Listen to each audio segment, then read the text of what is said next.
Hello. Hey, Jim, sorry, running a little late. Oh, no problem. Okay. Um, I wanted to, there's all sorts of stuff that we could talk about. I think last time we were on the podcast, we were like, oh, we're going to do Halloween, like, what are the scariest Horror movies, yeah. horror movies and things like that. But I did want to mention to the audience, I've seen a few movies, and I want to talk about weapons, and I want to talk about a few movies that I've seen.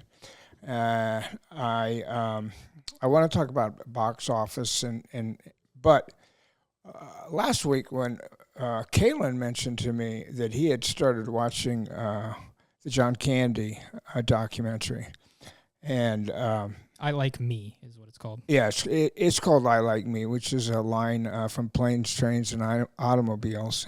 And so I watched that, and that is a wonderful, wonderful documentary, and it's a wonderful look inside of his life. And, it shows him a little bit vulnerable, the way that he is at the end of that movie, or when he says, I don't have a wife, I don't have any place to go for Thanksgiving. And when Steve Martin is dressing him down and he says, well, I like me. And something very, very, very sweet about the documentary, about him, about the people that he worked with. I spoke to you last night, Jim, about the fact that I didn't Groundlings had been in my head. I knew about Groundlings ever since I got to L.A., but it sounds to me like, was that? I'm getting that mixed up. No, I'm getting that mixed up with the other one. City. What? Second City. That's kind of the other big. Oh, that was yeah. You know what? But here's the thing. I'm getting that mixed up now with another documentary that I watched. So just basically, anybody who has a chance, I think, should watch the John Candy documentary, because it's really, really good. Did you ever finish it?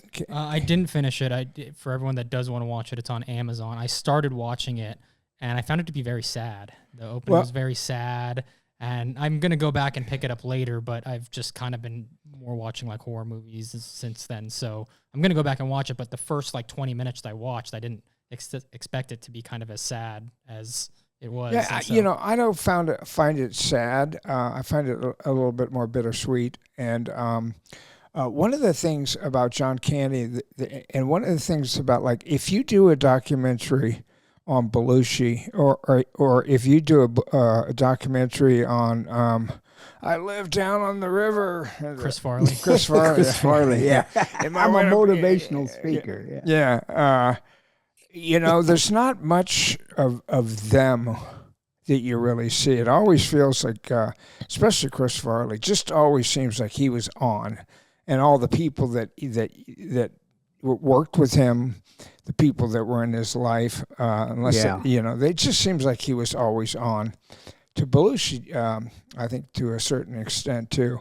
But this, he had a family. He used to try to get away, and I kind of felt bad because on the last podcast I did, I said, "Oh, Wagons East, isn't that the one he dropped dead on?" And we were all kind of laughing about it. And after I was watching the documentary, I'm like, I should have showed a little bit more respect, just because there's something about the documentary that is very poignant and touching. Did you notice who directed it?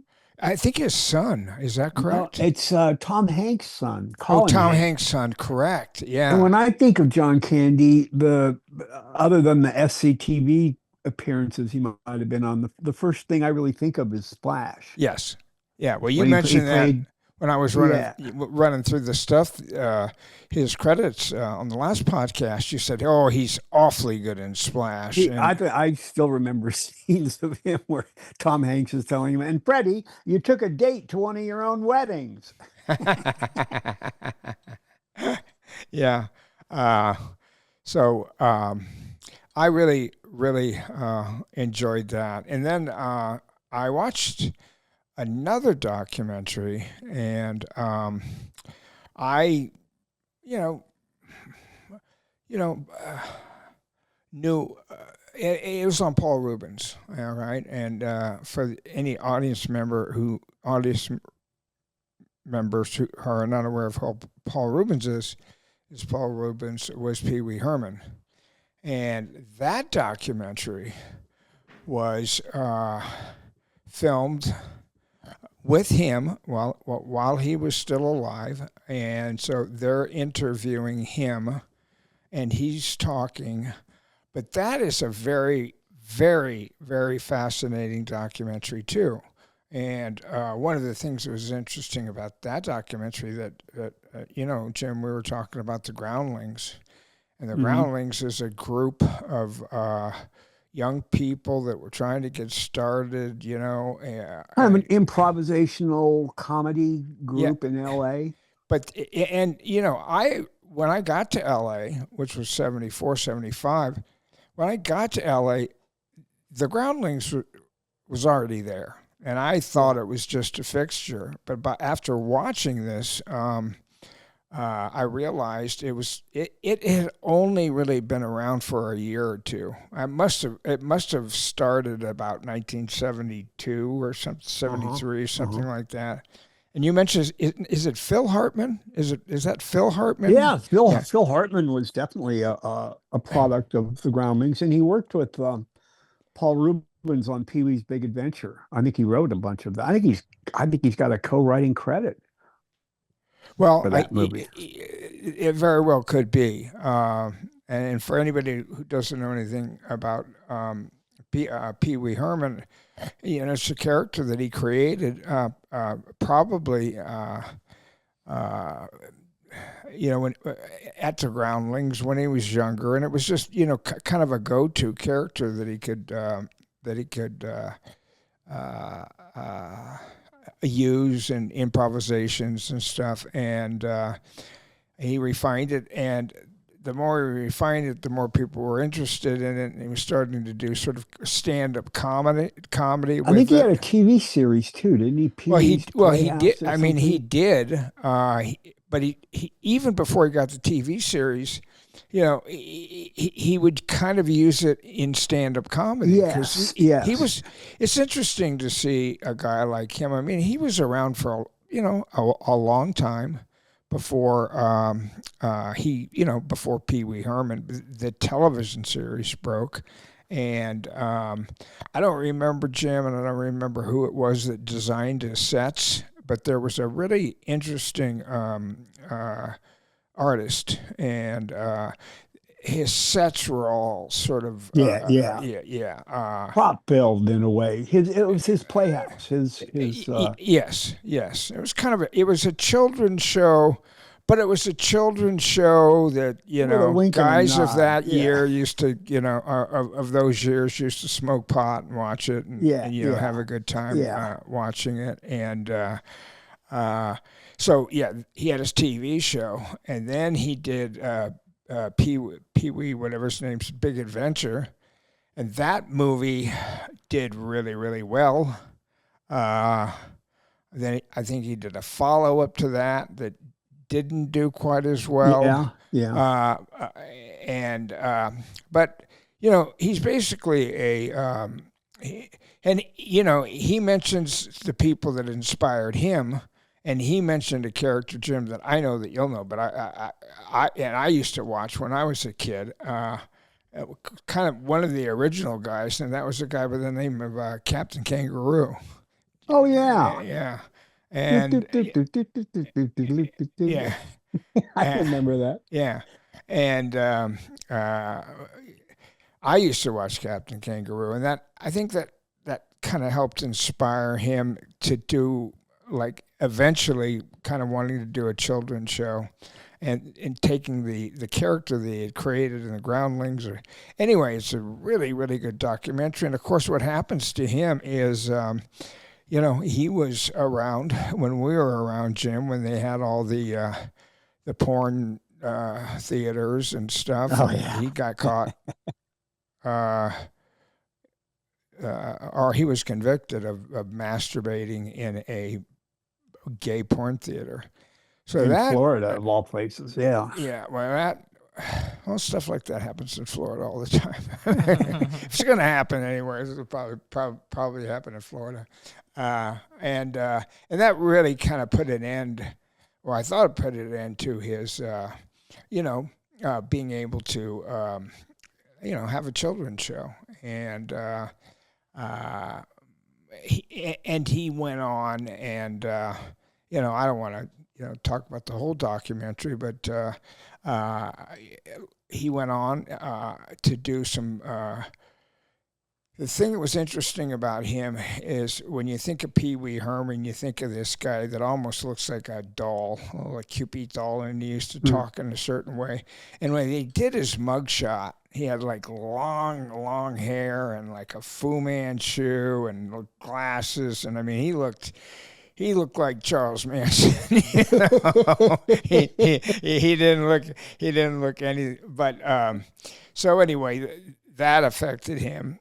And then, as I mentioned to you yesterday, Jim, I mean, he was a big collector and collected magazines and so pictures, and he had like loads of stuff from Herb Ritz and loads and loads and stuff from that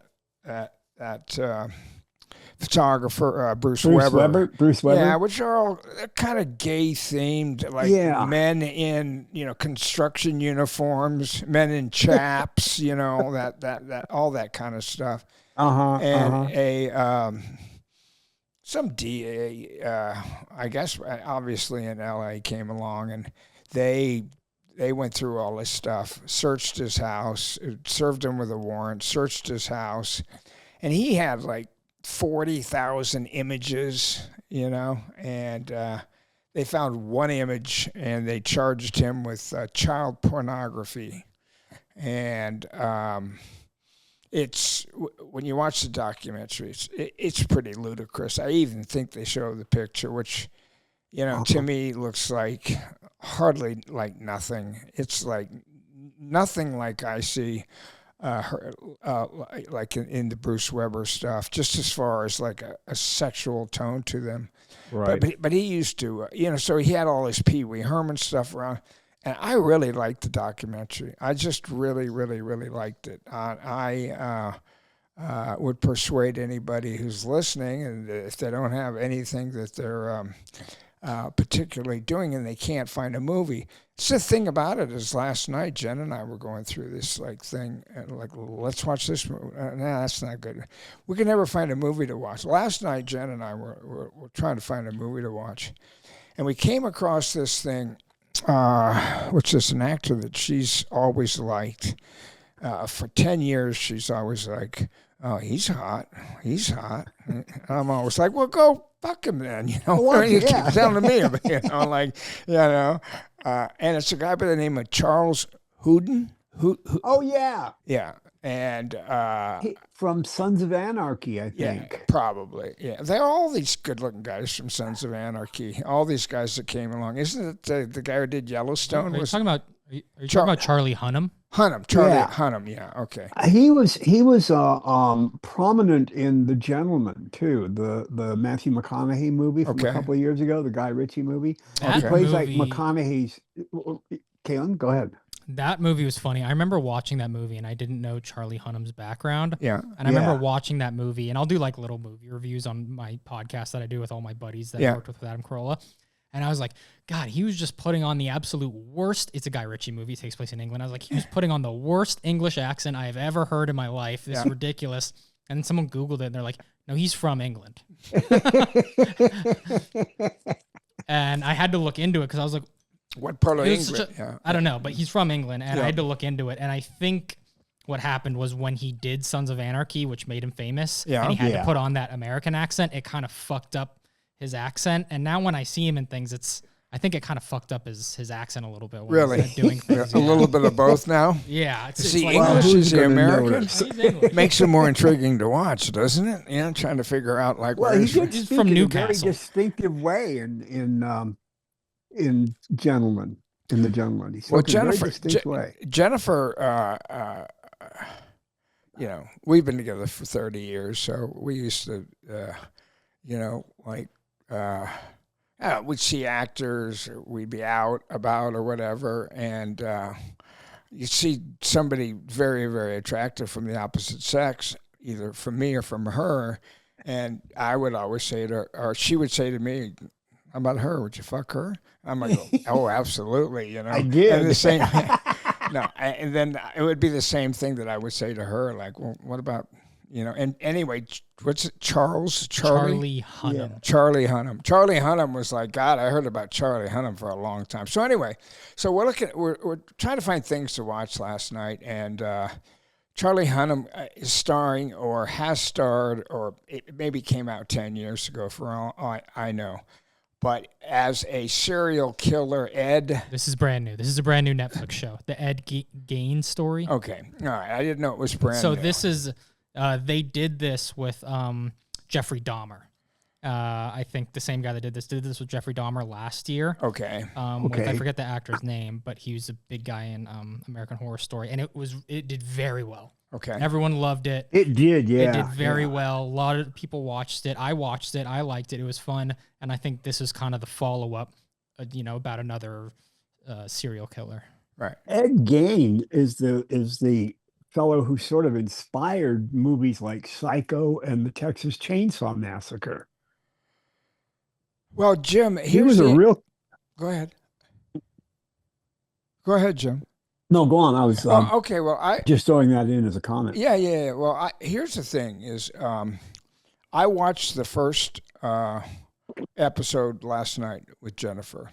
It all takes place, you know, right around World War II, either just post World War II, and in the Midwest.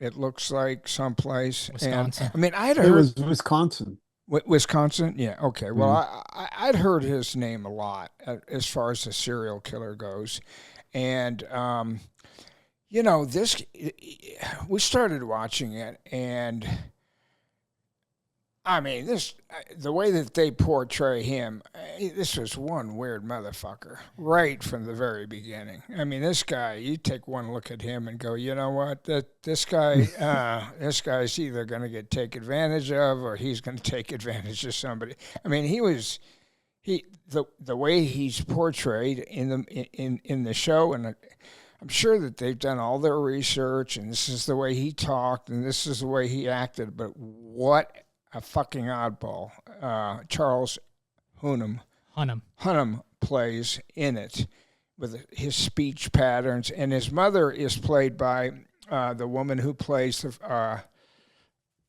here I go again. It's Laurie Metcalf. Laurie Metcalf, yeah, Laurie Metcalf, and Laurie Metcalf was on. You know, she was on Roseanne for years. She was on Roseanne for years, so she's almost unrecognized. When I was first watching also her, Uncle Buck. Yeah, okay, Uncle Buck. Here we go, full circle, baby, first circle. 18 minutes in, and we're already full circle. Anyway, she plays his mother, and of course, she plays one of these Bible thumping. Sin, you know, I'm not going to give too much away, but you start watching it, and about in the first 15 minutes of it, they cut to him in his mother's clothes, standing on a stool with a noose around his neck, jacking off. All right, so I mean, that's a crazy, you know. Okay, you know. Yeah, I thought some of my sexual things were a little, you know, whatever. Asphyxiating himself, and then his mom walks in on him, and you know, I mean, I never had that happen to me, but I'm sure that there have been many children throughout the years that have had their parent, mother, father walk into their bedroom and they were masturbating. But, you know, to be standing there with a noose around your neck and like half her dead, clothes, in her clothes. Yeah, I mean, right from the very beginning, you go like that. Yeah, that motherfucker, he's crazy. And so So I think there was his brother died at an early age, and they didn't ever prove it, but they kind of indicate. Well, they do indicate in the show, and I don't want to give too much away or anything. Right. It did not get very favorable reviews. I will say that. Oh, okay. I kind of waited to see what people were saying about it, and they did not. So I never checked it out because I heard it was no good. Okay. Well, I found the first. Hour of it, kind of like, ugh. This is, and the way that he played the character was just like, ugh. Like, God, this is a weird motherfucker from a weird fucking family, from a weird fucking state. It's just like, and so I think there was some accusations back in the day that he might have killed his brother. They show him killing his brother, and then his mother has a stroke. His mother dies of a stroke, and then he goes and he digs up the body, Jim. Mm-hmm. And I'd heard his name a lot just because of serial killers. You always hear about their names, Son of Sam, and all the big guys and all the big stars of serial killers and stuff. And then he went and towards the end of the first episode, his mother dies of a stroke. They bury her. And then at the very end of the episode, he digs up his mother's grave, pulls his mother out, throws her in the back of the truck, drives her home, takes her back into his house, and, has her sitting there in his house. And I said to Jennifer at the time, I mean, it's fucking Norman Bates, man. This is fucking Norman Bates. And then she said, "You want to watch another one of these?" Here's how she said it. "Do you want to watch another one of these?" I'm like, yeah, turn it on. I was making Dashiell dinner, and just a bunch of stuff was going on. But I said, yeah, let's go ahead and whatever. And so we started watching the second episode, and I was kind of in and out, and all of a sudden I'm like, well, who are these people? Like, wait a second. Well, that looks like somebody that's portraying Alfred Hitchcock. So they I don't think there's enough material on the guy, so they start bringing in the fact that Alfred Hitchcock obviously must have based his character from Psycho on this guy, which I didn't know. But by that point, I was just kind of like, okay, now we're watching Alfred Hitchcock, start realizing, oh, this might make a good movie, and this guy might be a good Norman Bates, and so it was. I don't mind a dark movie at all. I like dark movies, but it kind of had a depressing, a little bit of a confusing feel to it. Supposedly he had some fascination with Nazis, so there were like dreams and things where Nazi prisoners, the guys in the camps and stuff were all running around and everything. So it doesn't surprise me. What's your name? Kayla.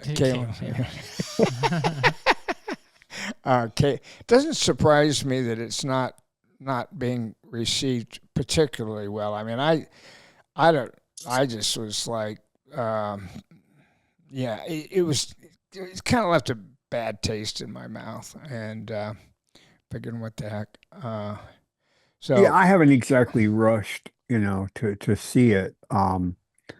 I think that's maybe the same reason why I didn't watch the Dahmer one, because it was just, such unpleasant business. I know the story behind Dahmer, and I didn't really particularly want to watch a recreation of it, Yeah, well, you might want to. You kind of, the Dahmer one, the kid's name, his name is Evan Peters. And he's a very kind of likable guy. Yeah. So I think they kind of, and he looks a lot like Dahmer, but having Evan Peters, who's a very likable guy, portray Dahmer, kind of gets the audience to be a little bit more Yes. engaged in it. And I I can think that's what imagine, really yeah, worked yeah. with the first one. Yeah. Maybe not as much as this one. Well, there was a very good TV movie years ago, which an actor, I think Gregory, who's the most kind of famous serial killer, Jim, that they put to death, but he was the guy that used to have fake like he had a hurt leg and would ask women to put My old neighbor, Ted Bundy. Ted Bundy. Ted Bundy, that's a completely different thing because Ted He Bundy would was pretend to have a hurt arm. He'd have a phony cast and on he would his help arm ask women to help. and ask women to help him with put a little boat on top of his car. Is that where they got Silence of the Lambs from? A lot, They yeah. must have based Silence of the Lambs on that, right? And they did Well, the that Silence for of sure. the Lambs. There's nothing in Silence of the Lambs where he's There's Yeah, some. that's how he gets the one girl. He's Yeah. the one girl that's in the in hole. the cave. Yeah, he's Yeah. trying to lift the couch into his van, and he's like, "Oh, I can't do it. Can you help me? Just get in the van." Yeah, And he's got a and that's cast how he on his gets her. arm. Oh, Yeah. okay, all right. Yeah, that's what Bundy. He killed 2 girls in a state park one day with that ruse. Well, but Bundy killed how many women? Maybe 35, 36, somewhere in that range. Yeah. And You know. Bundy was a smart. Good-looking, smart guy. Well, I read. I think when I was doing research on one of my bad guys, I read a book about him. And what was the book, Jim, that was written about and I think it was written by. There was a woman who was on like a crisis. I represented her. What is Anne Rule? Anne Rule. Oh, Her yeah, first, of course. Anne Rule was a great story. She was living in Seattle, hardworking woman, had 2 kids, single mom with 2 kids, and she wanted to be a writer. So she would write up stories about police cases and sell them to publications called Police Gazette. This is back in the 60s and 70s. Write up these little accounts of stories about police cases and sell them to Police Gazette. And she was also working on a suicide prevention hotline volunteer thing with a young, good-looking law student named Ted. And as these young women started disappearing around Washington and Seattle in the early 70s, 73, 74, there starts to become some national attention. So she gets hired to write a book about these killings. And she's in this weird, position where the more she learns about these killings, the more the evidence is pointing toward this guy that she already knows, Ted. Right. So she wrote this terrific book called The Killer Beside Me. The Killer Beside Me, And- which was and then made, that launched- and The Stranger. The Stranger Beside Me, The and Stranger who Beside played Me, yeah. that was made into a TV movie. I don't and- think it was. think I don't it know that it was. ever Yeah, I was. think it There was. have been a number of Ted Bundy Mark Harmon did one. Mark, in that's fact. the one I'm thinking of, but Yeah. that was not based on her book. Mark Harmon, yeah. I don't think it was based on her book. I don't think the rights to her book ever sold. And then she went on to write a ton of true crime stories, a number of which were adapted into movies. Probably the most famous was Small Sacrifices with Farrah Fawcett and Ryan O'Neal about that woman who killed her own kids. Oh, Diane Downs was her name. oh. But Anne Rule wrote a number of books. She became Well, probably yeah, the best yeah. I mean, that name Yeah. is, yeah. Yeah, for sure. Yeah, I'm seeing The But- Stranger Beside Me was a TV movie Yes. made in '95. But I think it was was I think that was a little bit like Deadly Intentions. I think it was a really good TV movie. It was, And I yeah, think that yeah. Mark Harmon did, you think of Mark Harmon and the show and spin off 30 years or whatever, but you don't really think, but I remember him being very, very good in it. And it's one of those characters that you can play where you're playing an attractive, smart, charming, Very charming. woman killer. Did he rape him too, Jim? Or I'm did he getting- Oh, just, yeah. Even after they had died. even after they died? Oh, yeah. He was a necrophiliac too, Yeah. among other things. Yeah, I'm getting these confused. There is a TV movie called The Stranger Beside Me, but Mark Harmon's not in that one. Mark Harmon was in a TV miniseries in '86 called The Deliberate Stranger, which is also based on Ted Bundy. Yeah. Okay. All right. So I don't know if you're talking about the mini. You must be talking about the miniseries, not the TV movie. Yeah. Anyway, I'm a little bit like you, Jim. I'd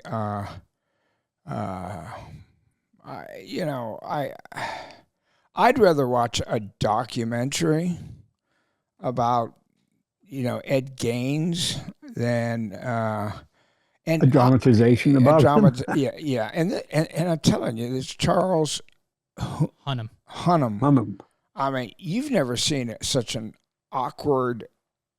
And of course, he's a wonderful actor. He's been around for a while. I don't know his work per se. I've heard his name not only through Jennifer, but I've heard his name. I know Ron Shelton wanted to go to him with a project on the strength of what he was seeing in Sons of Anarchy. This was about 7 or 8 years ago. He wanted to go to him with Hacksaw. Okay. And he didn't have. And Ron said he doesn't have much of a name over here, but he's really good. Yeah. And but he made some strong choices. So anyway, we started watching that last night, and after the first 10 minutes of the second episode, where there looked like there was a meeting and there's obviously somebody playing Alfred Hitchcock, I said, "Oh fuck." I see where this is going. I don't, do I really want to see them, how they set it up, So I'm off to Monday Night Football, which, by the way, was the bet of the week between me and Doug Stanhope, and of course he lost because he's such a fucking loser. I mean, I'm telling you, that guy cannot bet football. He does. I mean, he's a really, really, really smart and funny, interesting, funny, smart guy. But he has no talent at all when it comes to betting football. I mean, he just is absolutely horrible at it. And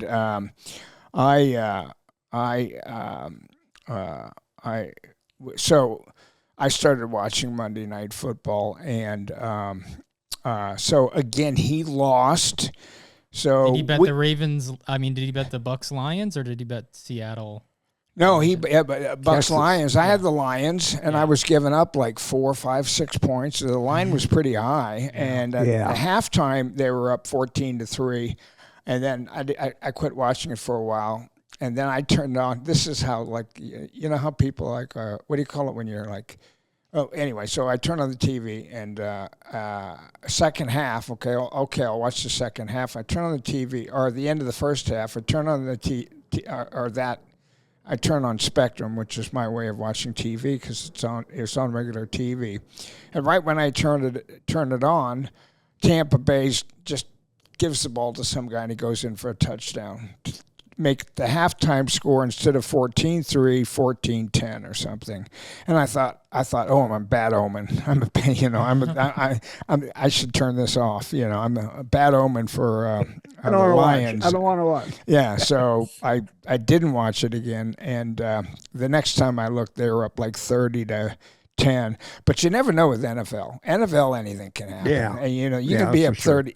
There was a great game this weekend, actually. It was Denver versus the Giants. And the Giants were up, I want to say, close to 30 points with 5 minutes left to go in the fourth quarter. Wow. And Denver came back and beat them. Yeah. It was like really? the worst. Really? Yeah. Mm-hmm. Yeah, that happens. And that happens more often than you think. That. Wow. And that's why, for about the last 10 minutes of the game, I want so badly to text Doug going, "You're such a fucking idiot." Fine, I think you should be betting on golf. You don't have any fucking idea, But when you're betting the NFL, I mean, you kind of have to wait until they're starting to take a knee before you. When I say take a knee, I don't mean on the sidelines. I mean that means okay, the game's over. No time left. No time left before you can really start texting out you're a loser. Yeah. And you good? Yeah, just that water. I don't know if that's empty, but put it on the table. It's about to fall. It's empty. Yeah. So that was my night last night, and I wanted to talk to you a little bit, Jim, about box office and movies, and it's something I think that we don't have to spend that much time on it every week, but I find it very interesting in knowing, like, what are the big movies. I got kind of a positive update about Onslaught too, but good. Yeah, but I can't talk about that. But anyway, I called Jim last night and I said, Jim, can you look up box office for this past weekend? Because I've been saying, to nauseum or ad nauseum, Jim? Ad nauseum. Ad nauseum. For the last 10 years, like, why would people decide to go to a movie, go out, get in their car, spend money with driving to a movie theater, then go park? Sometimes, if you're in LA, you're at Universal or something, you pay for parking, and then walk, and then go stand in a line to go pay $12 or $14 a person for a movie that you walk into. It is no longer a movie theater; they're cineplexes, and then walk in and buy spend $10 for 5 cents worth of popcorn and $10 for 5 cents worth of sugar water, Coke or You're whatever. Being even conservative when it comes to both the ticket prices and the concessions. Like, it's closer to 20 for a movie ticket. You're probably spending closer to 20 for popcorn and a bottle of water. Okay, You're well, getting out of there for about 100 if you got a date or something. I'm still thinking about the '80s or whatever. The last time you were in a theater. Yeah. No, I saw Leo's movie in the theater. We talked about that last week, and then so then you've got your popcorn. You're down 100 if you're just with a date, let alone taking 2 kids or something. You're down $120. You walk into the theater. It's not really a theater anymore. It's, depending on which movie you're seeing, it's kind of a glorified home entertainment room. I don't, so you go and, if it's a big movie, if it's crowded, then maybe you can't sit where you want to sit and you have to sit in the front row. But I find now when I go, and I even took your brother out to see The Whale a couple of years ago, and every time I go to a Cineplex now, fucking empty.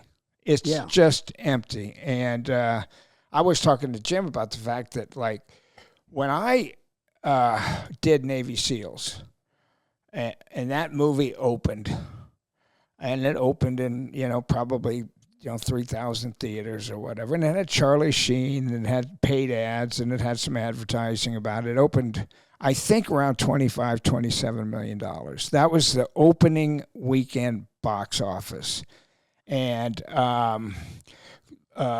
studios know right away, okay, that movie's not going anywhere. Were you looking up the box office on it? No, I was looking at box office, but I saw in 5th place this week is a movie I'd never heard of. I was looking at what I want to get to some of We'll this get to that. Yeah.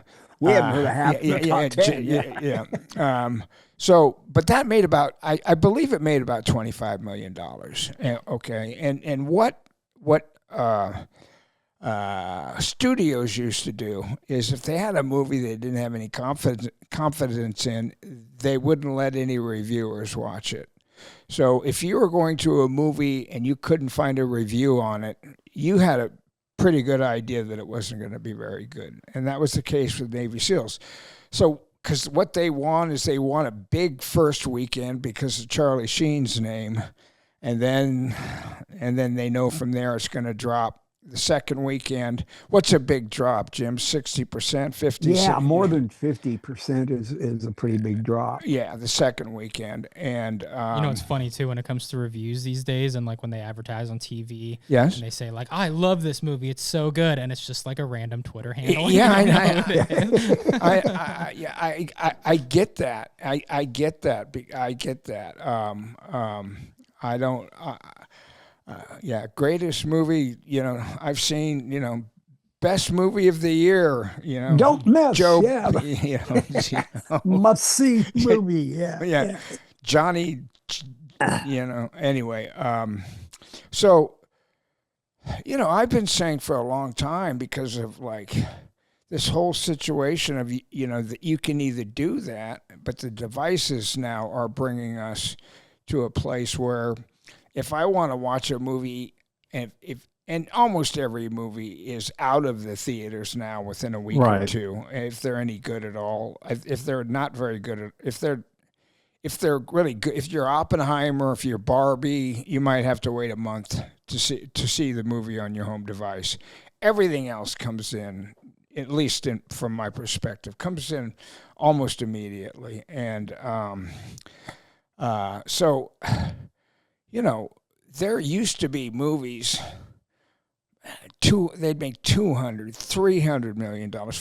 Adam Wingard's movie, speaking of Adam's first King Kong versus Godzilla made $500 million. The second one made $500 million. Yeah. And, I mean, I know it's a genre thing, and I know it is what it is, but I just don't think that... theaters, I think, are just going to be a platform that just keeps getting smaller and smaller and smaller. And you can arguably argue that reasonably argue, inarguably argue. Yes, I'm glad. Arguably, it's so glad I have you two around, so people can have some idea of what I'm talking about. What was I fucking talking about? Okay. So you've got the biggest, in my mind, and somebody can tell me that I'm wrong, the biggest movie star in the United States right now, which is Leonardo DiCaprio, and the second one being The Rock. If you're talking about box office, I think you got to call Tom Cruise the number one. He's the one, yeah. Well, yeah, but again, even Tom Cruise has not done anything recently. Tom Cruise. I'm thinking Tom Hanks. No. You're right. You're right about Tom Cruise. You're absolutely right about Tom Cruise. And, that's the only one I can think of, but he is the one. You're right. You're absolutely right. And sorry, Mr. Cruise, because I'm still hoping that I might have a chance to be in Mission Impossible 16. Top Gun, the final gun, whatever. And so, but you're right. You're right. So there's him, there's Leonardo, and there's The Rock. And we've talked about this before. There just aren't any movie stars anymore. And and the fact that both of them just bombed out this weekend. And Leonardo's movie didn't completely, there's something about the Smashing Machine that it's like I just want to say it's like COVID, that people are AIDS or something. People are just not only people are like not only did it not open well, it just nobody wants to see it. In its second weekend, it's 12th or 15th out of all the movies that are out there, the new ones. And well, no one wants to pay that $120 to go see it. I want to see it, but I don't want to go in my car, pay $20. I would be much more willing to go do that for Leonardo DiCaprio's movie. It's him. There's him with a gun on the cover. It's Sean Penn. It's more exciting. Smashing Machine's I'll just wait for that one to come out. Yeah, but I want to see it, but I don't want to pay that money to go see it. The thing, I think there's Jim, and I think that there's something to do with the reviewers and Rotten Tomatoes and all this fucking bullshit that that movie, The Smashing Machine, was debuted in, was it the Paris Film Festival? The Venice Film Festival. Yeah. Got a 15-minute standing ovation. I didn't read any reviews, but I thought, look, if you look on Rotten Tomatoes now, they're in the 70s. What? They're in the 70s, which is pretty good. Okay, but they take the top reviews and from companies that we've heard of, not just like the guy down the street thought it was good. I don't even know what I'm saying anymore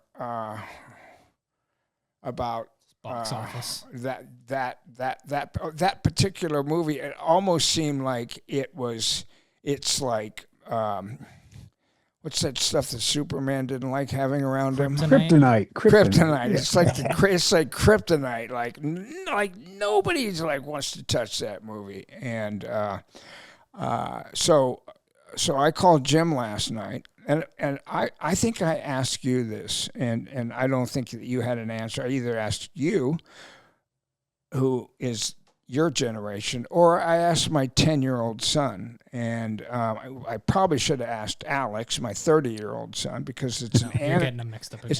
I'm the 30-year-old. Alex is the 20-year-old. Whatever. Yeah, whatever. Yeah. Okay. Yes. As Shirley MacLaine would say, well, yeah. Well, I don't know if you remember that when she's in that movie with her daughter, and they finally get her to sing, and her dress flies up. Mom, your dress is flying up. They can see everything. Well, she says.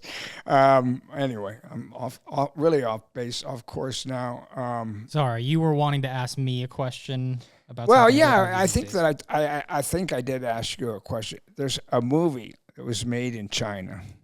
It's now made $2 billion. It's the highest grossing movie by far of this year. Are you and see? I can tell. I'm not. I haven't Googled it yet, but I'm assuming one. Is it a kids movie? It's animated. Is it called K-pop Demon Hunters? Because No. that's what all the kids these days are obsessed with. So that's what I'm. It's not called K-pop Demon Hunters, is it, Jim? No, huh? No. Okay, then no, I don't know. It's called Knees Off 2. And that's spelled N-E is one word, and Z-H-A. And 2, it's a sequel. I guess the original Niza was done in 2019, I believe, in China. And obviously most of this box office is coming from China. But it's $2 billion for sure. It's the number one, grossing movie for the year at $2 billion. So, and I would think if it's an animated show, that whether it was made in China, because China gets all our movies, and or the ones that don't have any political bent to them, and that's always a big part of foreign box office. Now, okay, it's Chinese, but like nobody's ever heard of it. It's the highest grossing movie of the year by far worldwide. So I'm seeing that it is incredibly high grossing. It's made $2 billion. I'm seeing that the domestic gross here in the U.S. is $23 million. Yeah. Wow. So, wow. Yeah. And the foreign is 1.8 billion. Yeah. Well, So, but is all of that in China? The 1.8 is all of it in China? I mean, how's it do in Germany? I think somewhere in the neighborhood of 2/3 of its box office was Okay. China. Well, even if you take China out of it and you have 2/3 of it, you're still got a movie that made $800,000, Yeah, right? 8 million. Yeah, Or million, yeah, yeah. I mean, pretty close. Yeah. So Well, it grossed more than Tom Cruise's So the movie, Mission Impossible the movie. 90% of the movie, 97% of the movie's gross, which is China? 2.1 billion, is China. okay. Is that right? Okay. But I will say, if you're talking about animated movies dominating the box office, that's what does dominate the box office. There was this year the Lilo and Stitch, not animated, it's a live action remake kids movie. That one made a shitload of money. Yeah, I think that's last year number 2. Inside Out 2, which was Pixar's biggest movie, that made over $1 Right. billion. So yeah, Right. kids movies definitely do dominate the box office, along with superhero movies and the select horror movie. Well, yes. So Jim, can you go down the list? And I want to see how many of these that Kaylin is aware of, and maybe we can pull up real facts on them really quickly and just kind of look at the top. Because here we are in November. There's going to be movies around Thanksgiving. There's going to be some big movies that come out at Christmas. But we're kind of getting through it. This past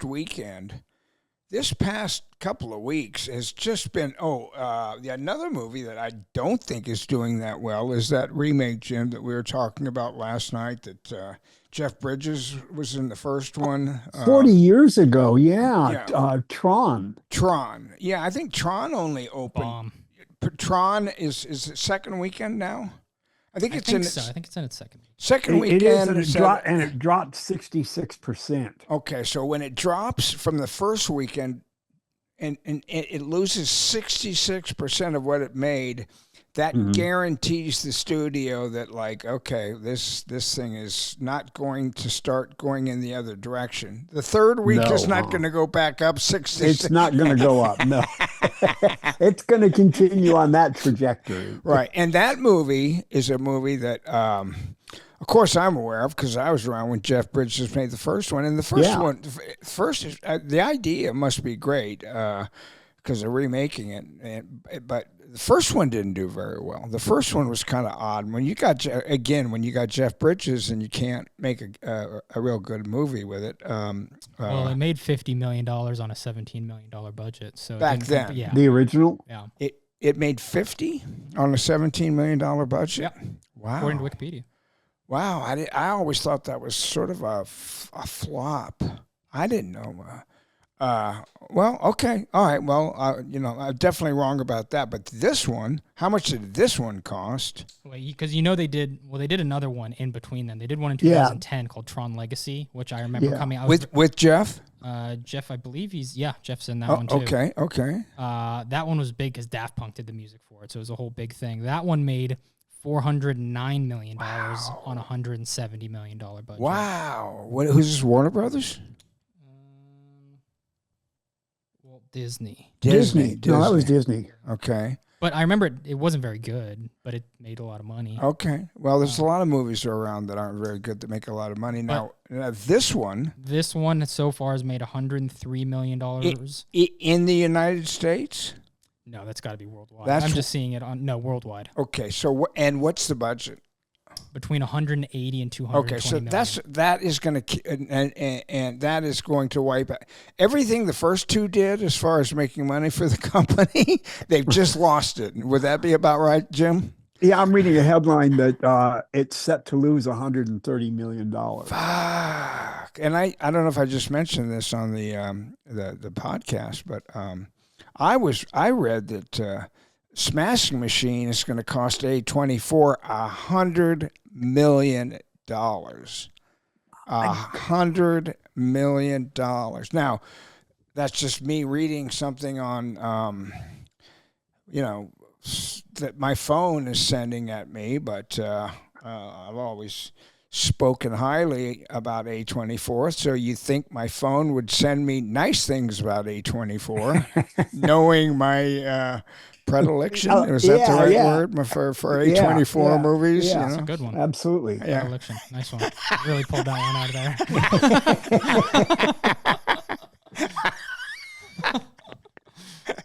Every once in a while, there'll be a word that I probably had to learn that word as an actor. I probably had to learn that word, so I probably went over it and over and over it about 600 times. So that's the only reason that I'm aware of it. Jim, can you read through the list of? Give me the top 10 movies of the year. You mean box office? Or you of can the do week? it. Let Kaylin do it. Yeah. Okay, I got. Let me look up the full. I had 5. Okay, the first one is Black Phone 2. Okay, and by the way, and just so everybody knows, and this is just me, I'm definitely that guy fucking has got no idea what's going on. I never heard of Black Phone. You're out of the loop on that one. Yeah, okay. Yeah. Well, did you go to the movie theater to see it? Not the first one, no. Did you see the first one? Yeah. Oh, you did? The first one, yeah. Ethan Hawke, really enjoyed it. Oh, okay. Yeah. Okay. It's called what? Black Phone. This one's Black Phone 2. Okay, and how much did it make? How much? This one has made $27 million this weekend. It opened that with that, right? Yeah, I think so. Yeah. This weekend. Yeah. It's opening weekend this weekend, $27.3 million. Okay, and that's a good opening. But considering what movies are doing, what I'm looking for now, I think Jim might have it, but what I'm looking for now, Kaylin, is a list of the top box office movies from 1 to 30 this year. This year Are you or talking month? about this year? This past weekend. This year. Oh, I don't have that. Are you talking about domestic or worldwide? Either. Most of these lists will show both. But Jim, you went through a list with me last night. I said, I'm looking at the worldwide now. This is worldwide, and number one is that Chinese movie, and then Lilo and Stitch, and then Minecraft, and then Jurassic World. Okay, the second one is what? The Disney thing, Lilo and Stitch. Okay, yeah. At close to $1 billion, a little over $1 billion. That's the live action remake. What's that? That's the live action remake of an animated movie I had just mentioned earlier. Okay, and then the Minecraft movie. And Minecraft is something that my son has been playing on his video game for 7 years or whatever, and it reminds me of what's the new show that came out? It's basically, I think it made in Japan or something, where people are walking along and if they get shot if they walk the wrong. Squid Games. Squid Games, you know. I try to watch the fucking Squid Game. I come on, man. Come on. That was a little lost. Come on, motherfucker. You know. And I can't imagine the one that this one. Minecraft? I can't imagine Minecraft, because my son probably, I would say over the last 3 years, he's definitely said to me well over 400 or 500 times, Dad, come look at this. Come look at this. I'm going to beat this fucking, Dad, come look at this. And by the way, that is one of the video games. Used to be, when I was younger and bought games for all of my kids, one of my fondest memories is you and me with the cars. Like little ATVs. Yeah, the ATVs, driving those ATVs around. But it used to be, you used to buy these things, Jim, and you'd pay $40 for it, and then you could play it for the rest of your life. Now, with the kids, they've got little bonuses, all right? So if you want a better gun, you pay another $10. If you want a better hiding place, you pay another $30. And I'm telling you, it's like crack cocaine, and you get your kids running up to you like, hey, I need a hiding spot. I need a hiding spot now. How much is it? $30. No. I need a hiding spot. Dad, I just got killed, throws his game down, breaks his thing. That is a, anyway, that's Minecraft. Okay. Right. Correct. Yeah. But if you're wondering how that movie made so much money, Minecraft is like $1 billion high IP. It's no surprise that Minecraft would make that much movie. That would make that much money. I know, but who had I'll bet you that movie cost nothing. Compared to what it made, I'll bet you it cost nothing, because it's just made on. When I watch it on TV, it's just not even anime. 150 million. 150. Okay, I'm surprised it cost that much even. Okay, so that's made how much? Almost $1 billion. About $1 billion. Oh my God! And what company is that? Warner Brothers. Warner Brothers, yeah. Okay. What's next? Jurassic World. Jurassic World, which I understand that, when you've got a brand like that, now I watched Jurassic World, and I watched it up until the point, because it had Scarlett Johansson. That's the one, Scarlett Johansson, and also Mahershala Ali. What's his name? Mahershala Ali. Yeah, here you have the guy Jim playing from Green Book. From Green Book, exactly. And they're out on a boat, weird dinosaur sharks and stuff. Yeah. So I watched it, and I was like, kind of grew up watching Steven Spielberg do his thing with it, you know. And I actually watched one, I think when I was over in Australia. So that would have been 2 years ago, and it was the one where he's racing around on a motorcycle. And that was the Chris Pratt. Okay, the Chris Pratt movie. And I thought, like, you know, I kind of liked that. I thought that was okay. This one I watched, and they were on a boat for about an hour, at least an hour, getting killed. Every once in a while, somebody gets snatched off the boat. And I just got fucking bored. And even though it's a kid's movie, and if I'd gone with my son to the theater, I would have sat through it probably. Yeah. But they hadn't even got to the fucking island. They hadn't seen any dinosaurs yet. I'm an hour in, and you know, I click it off. When I click it off, I can see how, you know, and then it had another hour and 20 minutes, and I'm like, you know, I can't.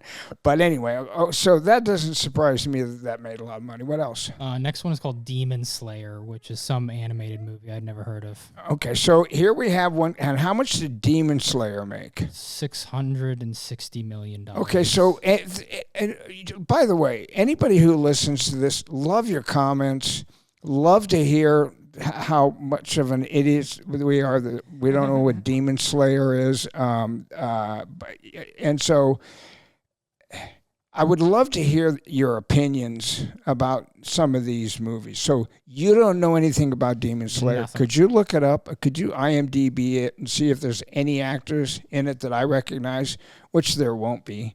And is Demon Slayer 2, or is it just Demon Slayer? There's a lot of them. Demon Slayer Infinity Castle. There's a lot. Who makes this? This is an Asian film, so there's not any. Oh, this is an Asian movie? Oh, yeah. Okay, all right. Yeah. So, all right. So, again, when you say Asian, is this something that China's... what's the box? I'm seeing it's based on a Japanese animated Okay, thing. all right. So I think the first one was in 2020. There have been a couple of them. They are animated. All right. Yeah, this is a Japanese film. All right. What's next? Next is How to Train Your Dragon. Okay, which I've heard a lot about, and it's a kid's movie. Like right? Lilo and Stitch. It was animated. They did a live action version. Okay. Yeah. All right. And that's made how much? $635 million. Good for them. And what's next? F1, the Brad Pitt movie. Yeah. And Jim and I were talking about the fact we didn't know that F1 had done that well, but good for Brad Pitt. Good for, like, good old-fashioned movie making, you know? I mean, just the fact that, like, oh, it's got a movie, and that's Brad Pitt. He is another movie star. There are more than just Leo or whatever, but that, and I saw that movie, and I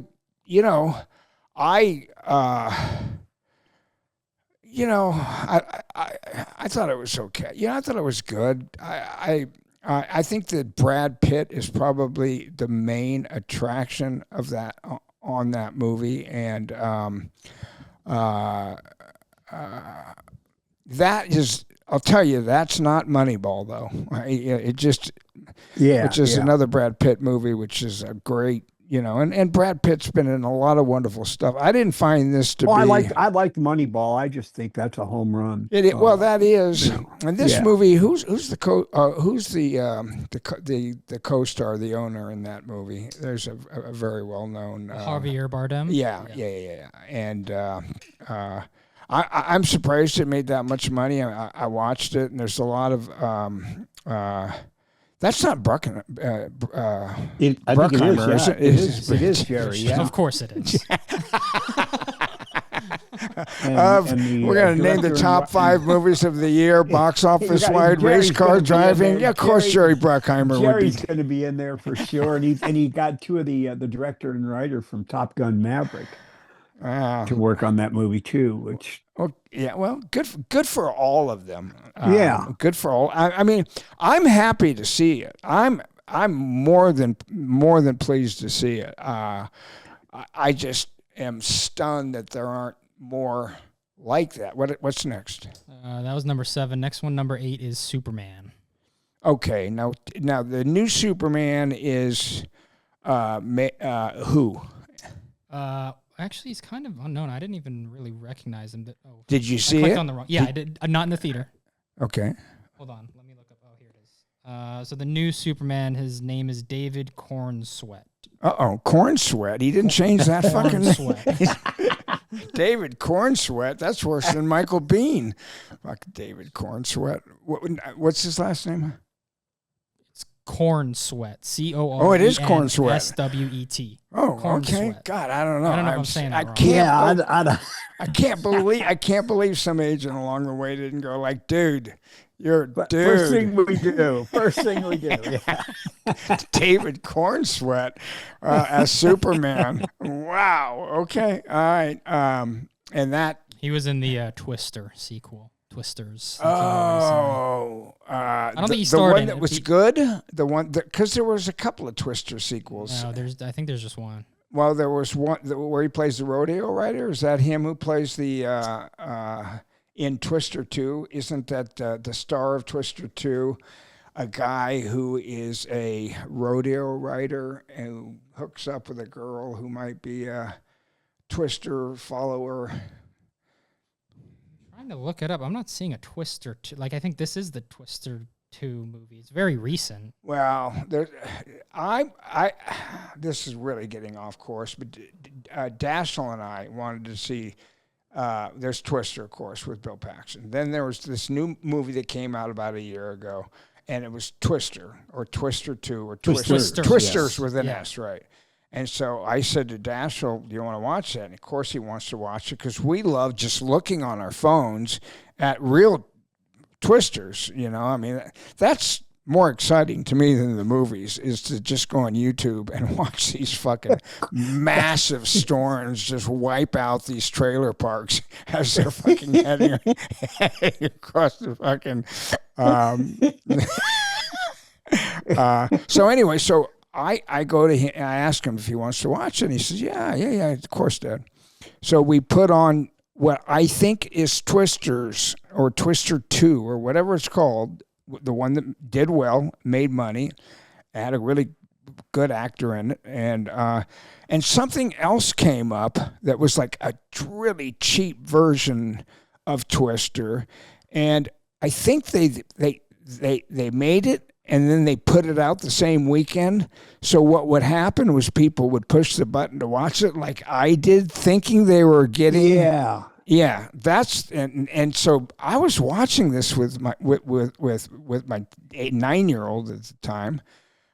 With that, I don't know the names anymore. It's just the 9-year-old, the 32-year-old, the twins who are 40. They're 33. Oh God, time does go by fast. Yeah, well, in the new one, the Glenn Powell, who's kind Glenn of Powell, he does play rodeo rider, so oh, probably okay. did. Yeah. Well, but that's the one that did very well.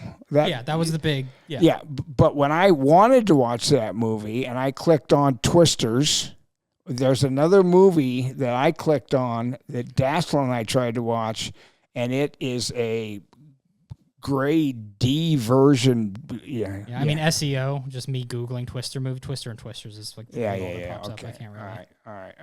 We'll do one or two more because I wanted to get to. We're at number 9. Number 9 is Mission Impossible. Okay, and we know that Tom Cruise. Yeah, Tom Cruise. And then number 10 is the new Fantastic Four movie. So that's kind of the big superhero movie along with Superman of the year. Is that the only Marvel movie in the top 10? Are we starting to? Is Marvel starting to lose their Superman's grip not on Marvel, so Fantastic Four would be the only one in the top 10. Yeah. Okay. So that I wonder how long they got a couple right out of the top 10, but that's the only one in the top 10. Yeah. Very quickly, name the next 2 or 3. The Conjuring: Last Rites horror movie. Yeah. Captain America: Brave New World. Thunderbolts. That one is that one is another Marvel movie. Sinners. Yes. Horror movie, sort of. Sinners is the movie where the Michael black B. Jordan, actor plays. vampires, Yeah. Michael Ryan Cougar. What? Cougar made that great deal with Warner Brothers, and Michael B. Jordan was in it. Yeah, that period piece, kind of a horror movie. Yeah, that to me seems like kind of a normal movie. I mean, I know it's about vampires, and when that came out, I wanted to see it because there was so much discussion about this guy's deal, and people were ragging on him about how much money he was making on this deal, which was, and I never got around to seeing it. God bless him. He got What? It got hyped so much. I did get hyped. I know, and I think it's a very fun movie, but I just don't think it. I mean, I was hearing it was the greatest movie of the century, whatever, and it's fun. It's a fun movie. Michael B. Jordan's great. He's great. He's talk about movie stars. Michael B. Jordan's pretty. He's getting up close. there. Yeah, he's up there. Yeah. And then after that is the Final Destination remake, which was awesome, and that was at 15. And 16 is Weapons. Okay. All right. So Weapons is a movie that I have only become aware of over the last 2 weeks, and we talked about it a little bit last weekend. Kaylin said to me and Jim, hey, we're watching horror movies and sort of that stuff. Why don't we all watch Weapons? We can talk about Weapons. I was a little bit interested in it because Josh Brolin was in it, and that's all I kind of knew about it. And I have a lot of respect for Josh, and I figure if Josh Brolin's in a movie, it's going to be worth watching. And if the movie's not worth watching, it'll be fun to watch Josh in the movie. And if it's really bad and Josh is in the movie, if I ever see him again, I can go like, hey, loved you in the, So that was our relationship when we were doing Grindhouse. Oh, the Invisible Man, you're fucking awesome in that, dude. If anybody's ever saw it, yeah, you and Navy SEALs too, Michael. Yeah. That was our whole thing. So first of all, what did you think of it? I liked it. Okay. I did like it. And it has been hyped a lot, much like Sinners is. And my feeling is like, you're probably different than this, but the expectations I have going into a movie really affect like how I think about it afterwards. So if I really... Did you go to the theater? I did not go to the theater. When was the last time you were in a theater? I think it's... 1980. I went to go see Mission Impossible in the theater. Oh, you did? The last one? Yeah, and I'm glad I did because there's one scene in it where it's all underwater and it's in the movie theater. It's like a crazy, amazing experience. Oh, great. Oh, cool. Before that was Dune 2. So I think those are the only two movies I've seen in the theater this year. All right. Getting back to go ahead. Give me your review. You liked it. I liked it. What'd you like about it? I liked like the pacing of it, how they kind of broke up the movie. It was very original. I kind of saw the movie in like 3 parts. So the first part I thought was very scary and creepy. It had a couple good jump scares in it, which I like. It had this really great scene in it, which we can talk about later, that really creeped me out. And then kind of the second third of the movie, kind of some of those jump scares died down, and it was still creepy, which I really want in a horror movie.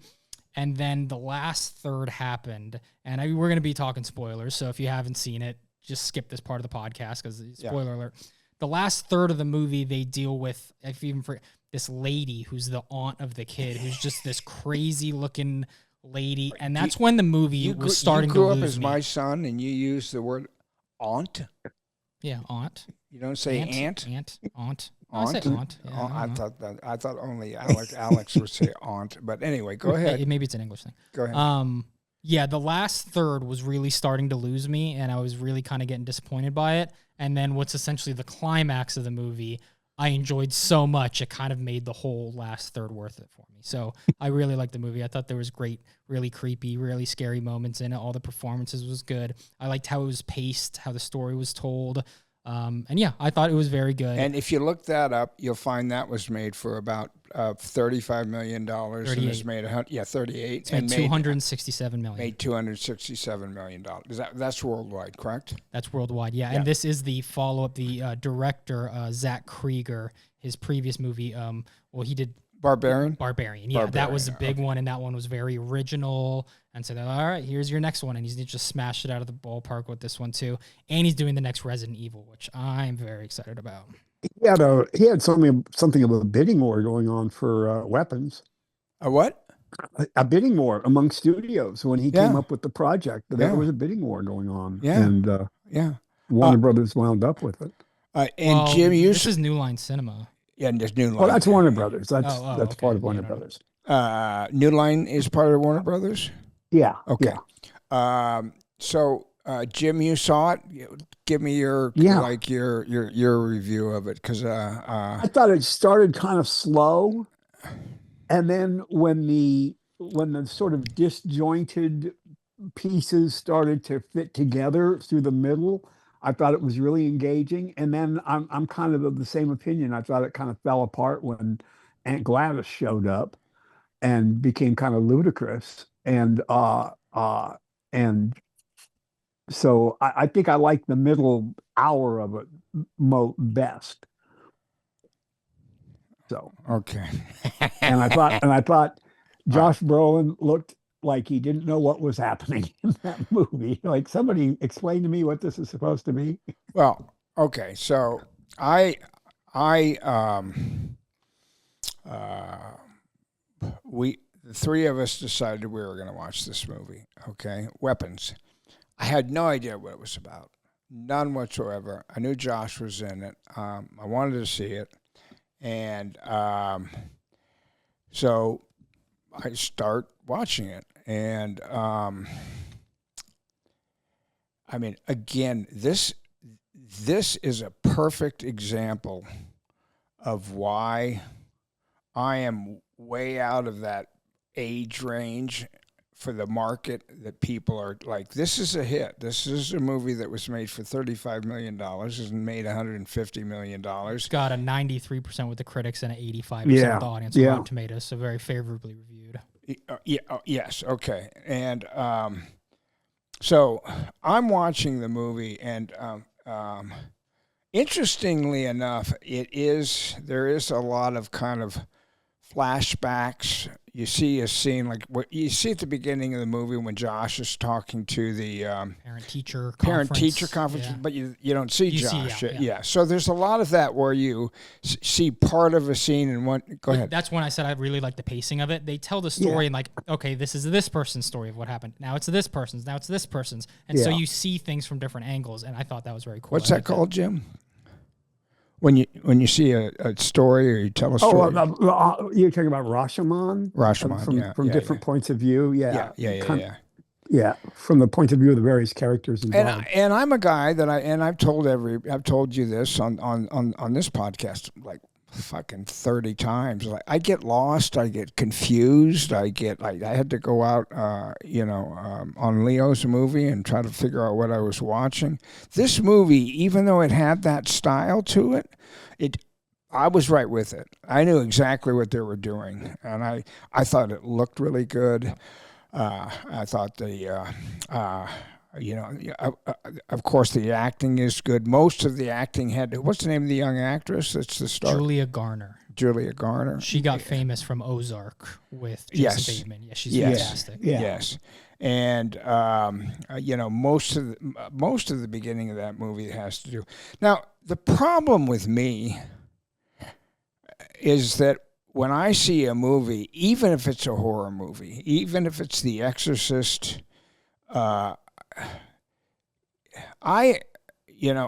what's that thing, Jim, where you're suspended disbelief? What's that? Oh, the willing suspension of disbelief. The willing suspension of disbelief. Willing okay, suspension of disbelief. Yeah. I'm really, really fucking bad at that. Things. Notoriously, you've just never been scared. Like, things just don't know movies. What, I remember as a kid, I would try and pop out and like, never you were scared, never a horror movie, never a jump scare in any movie would ever scare you. So like horror movies, they just don't work on you. Well, okay. First of all, The Exorcist worked on me just fine. And you're kind of going like, you're shaking your head like either you don't agree or, of course, The Exorcist, yes, but when did you watch it? Or when did it I scare you? haven't seen it since I worked with Billy Friedkin, but I saw it when I was youngish. I saw it when I was probably when it came out, and I read the book. I read the book before I saw the movie. The book was I read the book. extremely I read the popular. book before. Well, no, but it was very popular. It was, you know. He's always reading all the books ahead of time. But right. You must be very disappointed in most movies because you read the book. These movies. Well, no, I'm just talking about when you read a book, do you read more than the first 30 pages, Jim? No, I read the whole book. This one, you know, and I generally didn't read fiction all that much. I mean, I just read it for pleasure because it was a very popular book, and I was curious what everybody was reading, why people were reading it. So, having read the book, I'm fucking with you, Jim. I'm fucking with you. Yeah, I realized the last time that we were like, because I watched the last podcast. I kind of like to watch the podcast just because I like looking at myself, and but I watched the last podcast we did, and when Kaylin and I are taking the piss out of you, and you're taking the piss out of Kaylin, that's like the most fun of the whole podcast is when we're making fun of each other. I thought like, yeah, that's great. So anybody who's watching, feel free to make fun of us because that seems to be my most enjoyable thing now is when people make fun of me. Jim, Winona Ryder was not in Alien 3, just so you're aware. Yeah, I'm aware of that. It's not it's not Bloom Camp, it's Blum Camp, you fucking idiots. I hit a nerve when I said that the two movies that Cruise made with Spielberg were not very good. Oh, boy, did you. A lot of reaction from War of the Worlds and Minority Report. Yeah. So. As you deserve. You deserve it. Which, in retrospect, I would say that I was disappointed because those two guys had done much better work. If those two movies had been made by people you never heard of before, you'd say, hey, they were pretty good movies. But, you know, coming from Spielberg and Cruise, I just didn't think they measured up to what, you know. Everybody is aware. We're all aware. Everybody who's listening is all aware that when you hear great things about a movie, that when you go in to see the movie, you expect a great movie. And so there's always that thing going on. So I'm watching the movie and, you know, it's basically this story about 40 kids from a classroom that just 30 kids from a classroom that just don't show 17. up one day. So, how many? 17. Is that right? Are you being serious? That's the figure. Yeah, I'm serious. Oh, that's why you're around. Not for your, for your fact finding. For your fact check me on that one, Kaylin. I'm correct. All right, it's 17. What's the girl says in her narration? 17 kids from my school all disappeared in one night. Yeah, well, that's first of all, the movie opens with a young girl. I don't know who she is because she's never, but it is a young girl's voice instead of one of the characters' voices. It's a young girl's voice saying what, Jim? Kind of go ahead and just in one night, 17 kids from my class, and nobody seemed to know about it, and nobody seemed to know about it, and it didn't get a lot of press because our little town didn't want anybody to know about it. That's the new way of saying based on true events. You know, they might as well have just said based on true. They might as well just put that up on every movie now. It happened. So all right. So people wake up one day, their kids don't come home. They don't go to school. They don't show up in school. They all ran out in the middle of the night. They all ran out in the middle of the night. We don't know that right off the bat, do we? Yeah, a lot of them have like Ring cameras on their front doors. Yeah, we see them. We see the kids all walking down the street in that opening, monologue of the girl. Okay, so they all disappear someplace, and I'm fine. I'm with that. And then I think they might question the kid for about 3 minutes in the movie.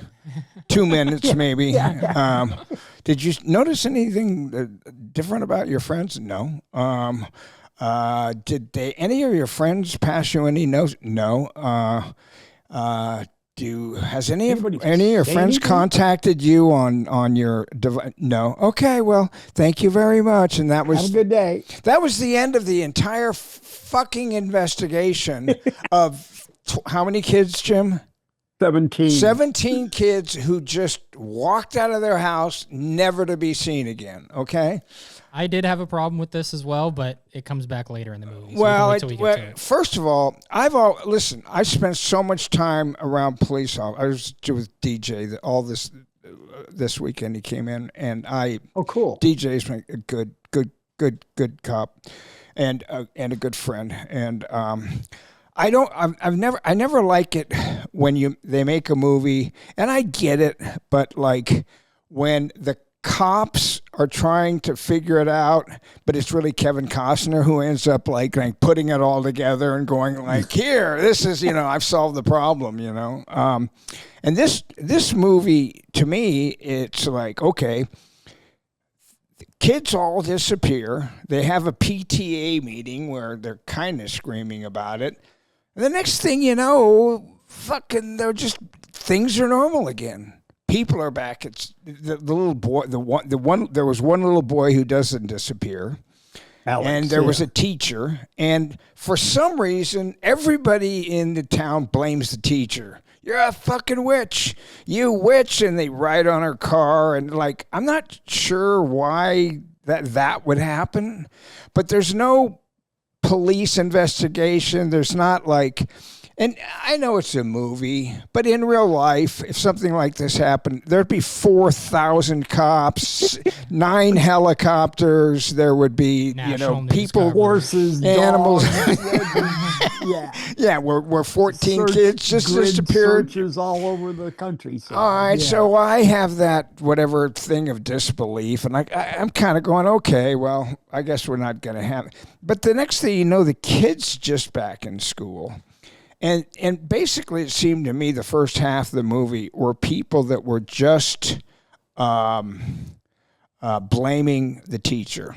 And it just kept going back to, them painting her car.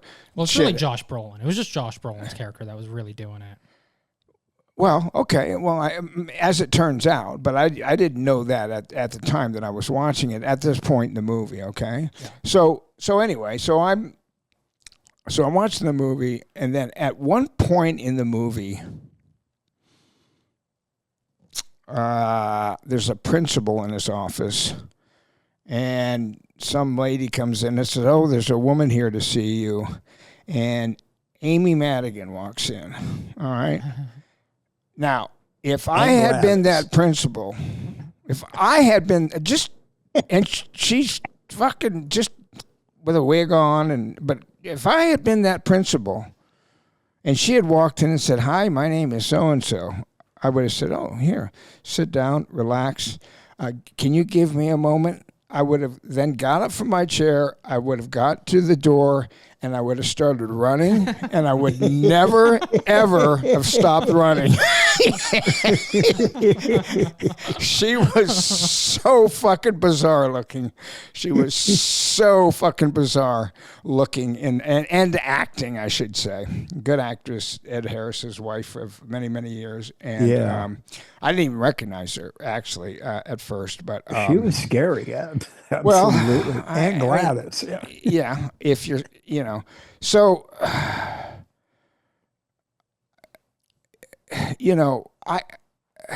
as it turns out, what we're all trying to figure out what happened is that there's a witch in town. And for some reason, she's in town because she needs something, and then all the kids disappear because somehow that helps. Can you help me? It's kind of her trance that she puts onto people. Why? She's dying. Oh, she's dying. She's dying, and so she needs to put like a trance on people to essentially like suck their like life form from them and give like it to their her. Blood. Yeah, she initially tries with the parents of the kid, but they're too old. It's not working, so she needs it from children to rejuvenate kind of her life form essentially. Oh, I see. All right. Well, I'm glad that you cleared that up for me because I was not really too sure of that. I thought that, then you have Josh Brolin, standing up and, yelling at the PTA meeting. And then you have him, he's just back at his job working. Everybody's just back at their job. And it's only 30 days. I agree for the most part, but not Josh Brolin. Josh Brolin's supposed to be trying to go back to his job, but he's fucking it up. He's fucking everything at his job up. He's getting the wrong paint. They're like, dude, what are you doing? He stops going to work. It becomes his focus, and his reaction is very believable. It's all the other parents who's not in the story. Their reaction is not believable. when he goes to the one parent's house, he's like, "Hey, can I look at your camera? Can we see what?" And the mom's like, "No, you can't do that." If your two daughters fucking disappeared, 30 days later, would you be going back and doing the podcasts? 30 days later? Probably not. But I would definitely. Probably not. Well, you'd be so traumatized. His reaction is so yeah, they are missing. No one knows what to do, and he essentially stops working and makes it his focus to find his son. Yeah. He goes to a construction site, and his foreman comes out and says, you fucked up a bunch of stuff. You made a mistake here. And he said, "Oh shit, yeah, I wasn't thinking. My fucking son just disappeared fucking a month ago, and I've got no idea where he is, and the cops aren't helping. How could I have forgotten what color paint to use on the, and yeah, and this happened too. Okay, let me take, my mind's been somewhere else. Let me get in my truck and go drive off and fix this problem." That was the extent in which they showed his life falling apart, correct? Or him trying to hold it together before he goes off completely. Yeah. And so anyway, I'm at this point, I'm intrigued now because Amy Madigan has showed up, and she's obviously the reason. I'm not sure yet why things are going to go bad, but next time you see her, she doesn't have her hair on except for a couple of dreadlocks that she's got on. Wispy, they look like spider. The idea, and see, this is just me. This is me, just being too whatever. But the idea that you have a 10-year-old. A 10-year-old child who is the only one who doesn't disappear, and in all reality has got how many kids, Jim? You seem to have a real beat on this one. 17 kids. Has 17 kids in his basement. The idea that you would get trained cop professionals asking questions of a 10 or a 12-year-old about what the fuck is going on and how come you're here and nobody else is, and they can't get anything out of them. I will say that's just my head. It's just like, and why are you buying 2 dozen cans of Campbell's soup every day? That's another. I went there too, and towards that last third of the movie, when I said it was starting to lose me, that's when I started to go when you start to realize, it's the kid's parents. It's why is no one looking more at this kid? This crazy lady's watching him. How did they not interview him? And then they do a little scene to make up for that question that we were all having, which still isn't that believable. You don't think they would have gone to his house? Well, they did. They showed it later. Oh, well, they didn't look in the basement, did they? No, they didn't. No, they didn't. They did. No. She had the kids leave the house when the investigators came to look at the house. Oh, she did? They all ran off when she had the kids run off and made the house look good. But also, she's supposed to be this kid's guardian. And at one point, they bring She's supposed to be this kid's guardian because the mother and father just sit at the dinner table in a trance staring at each other. This is another part that which was ridiculous to me, even though I liked it, is when they go in to meet with the teachers or the cops. And it's her and the dad is just sitting there. And she's like, "Oh, yeah, he had a heart attack. He's fine." And it's like, and the mom is sick, so I'll take care of it. And that's when I was starting to go, this is getting silly. Well, I'm just saying you're not crazy. Even I was thinking that in that instance. And I see, I also at some point, I think at some point they probably said to themselves when they were writing this script, well, how do all these kids stay alive down there? They address that too. They address it, yeah, because they've got the 10-year-old going to the grocery store buying fucking soup and then pouring it down all their throats, I guess, 3 times a day or whatever. And you don't think there would be an investigation? You don't think there'd be eyes on that kid after? Yeah, I mean, yes, that's the part. When I said the third act was losing me, that was a big part of it too. So what I've talked to Kaylin about, and Jim with you a little bit too, is that by the the point that like things are kind of out of control, and Amy Madigan's character can no longer control things, and the witch is out, and people's faces have been bashed in, and it turns to me, for me watching it, there's a scene in that movie where I don't know what happens. The kid somehow learns to be a witch himself. Yeah, the kid learns how to do the tricks. Yeah, he learns how to take the pieces of wood and the leather and wrap them together and crack them at the right time.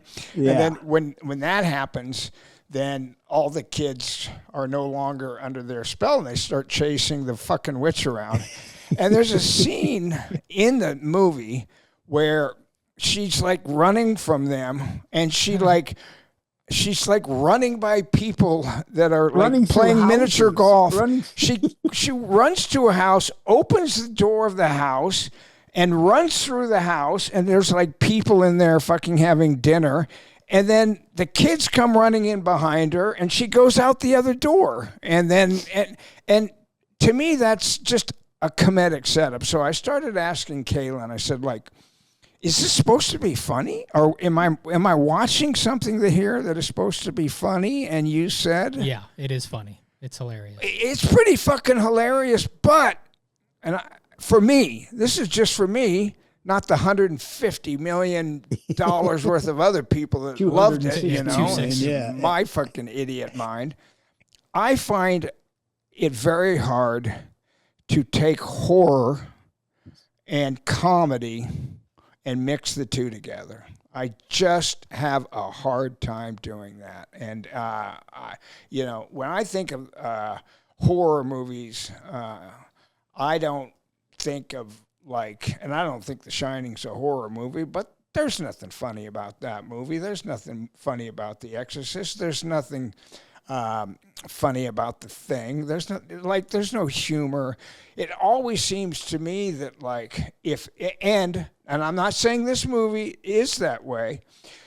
I had such trouble going why am I so out of fucking come on. I've got kids. I've got I should be able to, the movie's making a fortune. It's getting 98% on fucking Rotten Tomatoes. I should be able to fucking get this.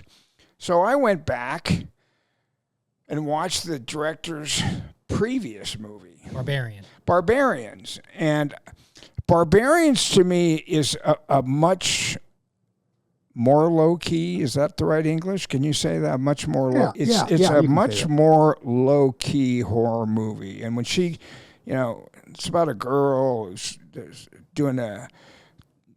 supposed to rent an apartment for a couple of nights, and she goes to get the key out of the door, and there's already somebody in there.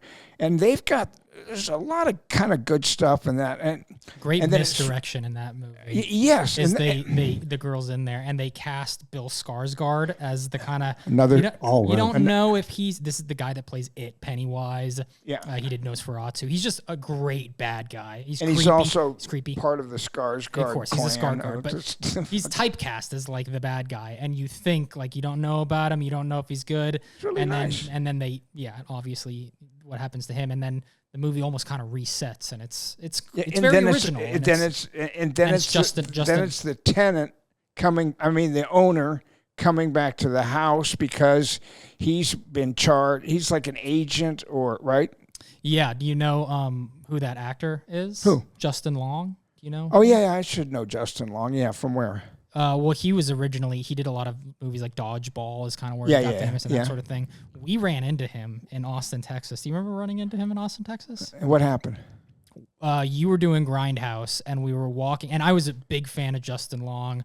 Dodgeball, that was my era, and we were walking down the hallway of the hotel room, and he was walking the other side, and he said something along the lines of, "Oh, hey, Michael, what's up?" And you kind of turned, you were like, have we met? I'm sorry, I don't know. And he just went, "Oh no, I'm in town. I'm filming the Hitchhiker, the new Hitchhiker movie, Right, and I'm just a right, fan, and, right. and I just wanted to say hi, and I was sitting there next to you going like, Dad, that's fucking Justin Long, that's fucking awesome. He's telling you he's a fan, I'm a big fan of him. It was just a fun encounter that we had that we've always remembered. Yeah. Oh well, he you know, he plays a character who's like a director or a producer or a writer on a TV show, a showrunner who gets accused of some sort of sexual misconduct, and he's got to raise some money for his lawyer. So he goes up to this home that he has Airbnb'd out, and accidentally Airbnb'd it out to two people at the same time. And he goes up there, and it turns out there's like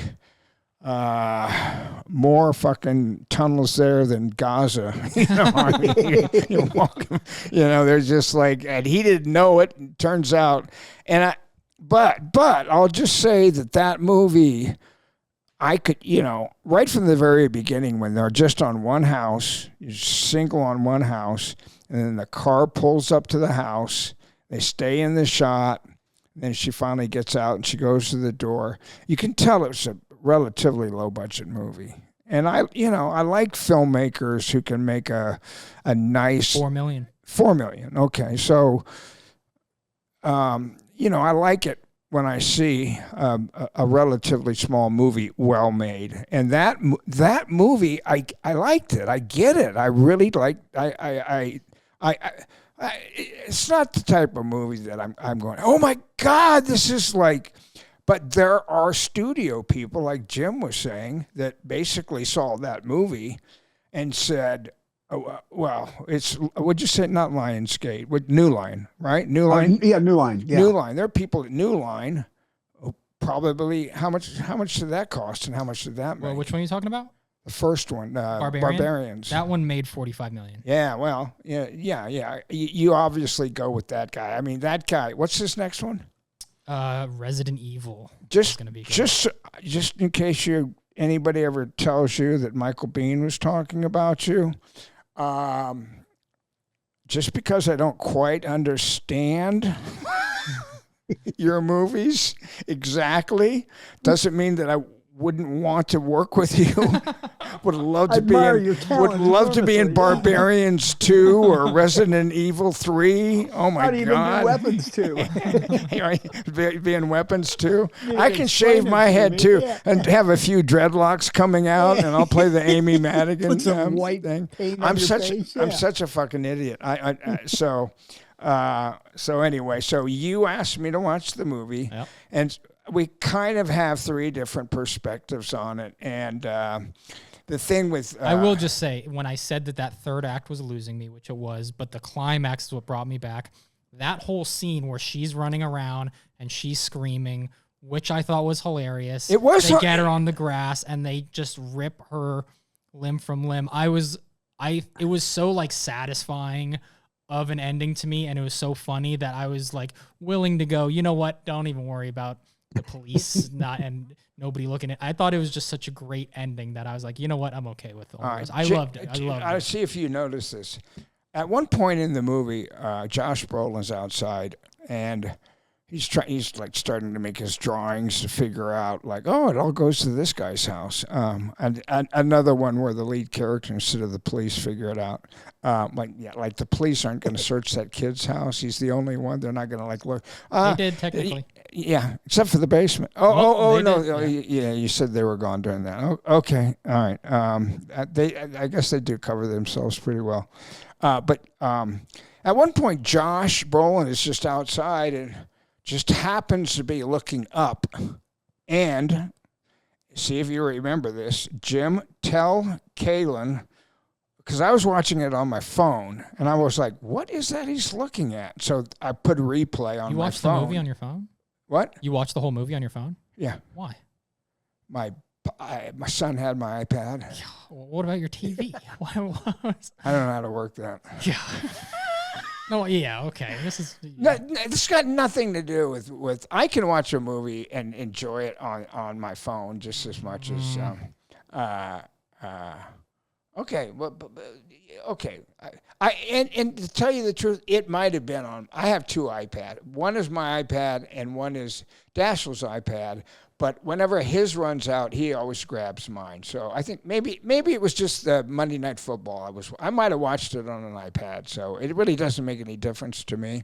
But my point is, no, I think it wasn't. My point was that I think I was watching this part of it anyway. Yeah, you said you watched my phone, it on. And Josh Brolin looks up into the air, kind of looks up to the mountain, looks up to the sky. Yeah, I didn't get this either. Okay, well, all right. Well, this is it. He looks up, he sees something in the sky, and I couldn't tell what it was. So I reversed my phone, I looked at it again, and I still couldn't tell what it was. And I was like, oh, fuck this. I don't know what it is. I had my glasses. I had my glasses on. I still couldn't figure out what it was.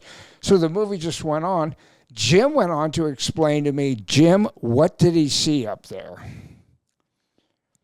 Well, it looked to me like he was seeing the image up in the sky of an assault rifle, of like an AR-15. Correct. Now, that is what it was. Is that what you saw? That is what it was.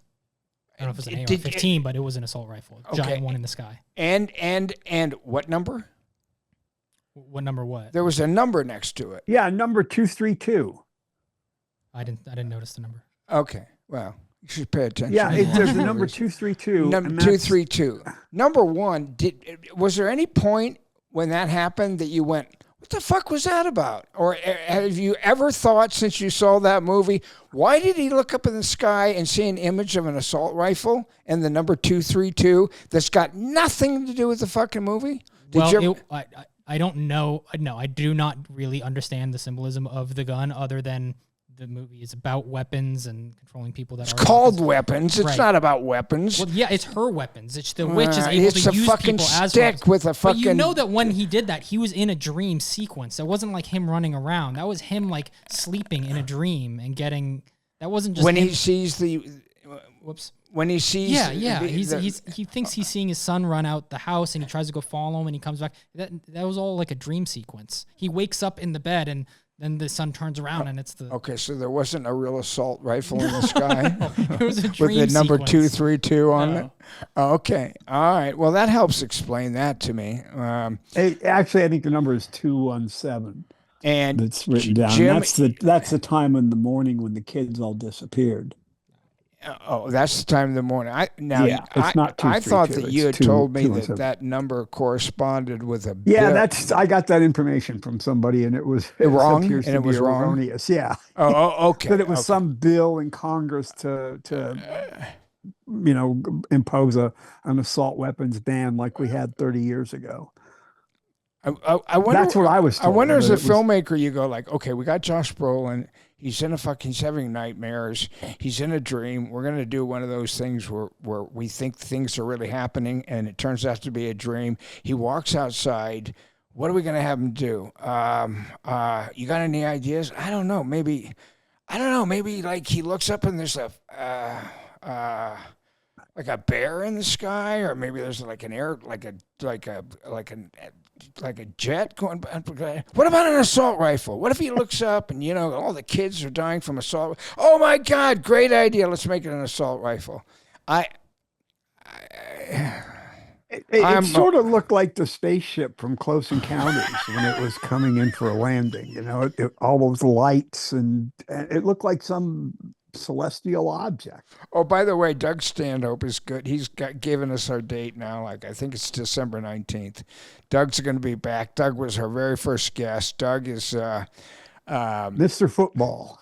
Mr. Football knows everything about football. Boy, he's just except a on genius. The win when he bets. Except for when he's betting with me. And he's got a podcast, which is basically them talking about like betting football. And since I'm up on him now, $800 over the last couple of years, and we're only betting $100 a game, so that means I've won so much fucking more than he has. And so I go on the team and go on his. I just wanted to say he's got a podcast called Get to the Points, and I just looked it up on Apple, and every single episode is them just picking football. It's NFL picks week 4, NFL picks week 5. So that's all they're doing is talking football and making picks. Well, I came on one weekend, and I he asked me to come on. One time I forgot to call in, but one time I did call in, and because I beat him so badly every week, I fucking beat him, and he's hardly ever wins a game. Everybody thinks like I know like stuff about like professional football. And I basically told his 2 podcast members that are basically picking games and handicapping it, and like, yeah. And I'm like, who do you like this weekend, Michael? I'm like, well, I usually pick teams that have got like my favorite colors, and Detroit, I like their uniforms, even though Tampa Bay is wearing a very interesting pink this yellow this weekend. I like color, like I like horse racing. I like the jockey's jockey colors. So that's how I tell them that I make my picks, is by the color of their jerseys. And then I told we'll end with this. Yeah, I know. We'll end with this. I told Doug Stanhope this, and now it's the thing on their podcast that they do. All right. I noticed 3 years ago, and I was around Doug a lot then, and we were watching football, that punters, for some reason, don't fucking wear jock straps. All right? This is going to sound very gay, and which is, I'm just saying what it is, okay? Oh, yeah, you're focused on the groin of football players. When you now we know why you watch the football games. It's okay. When you watch punchers in the NFL, whether you're gay or straight,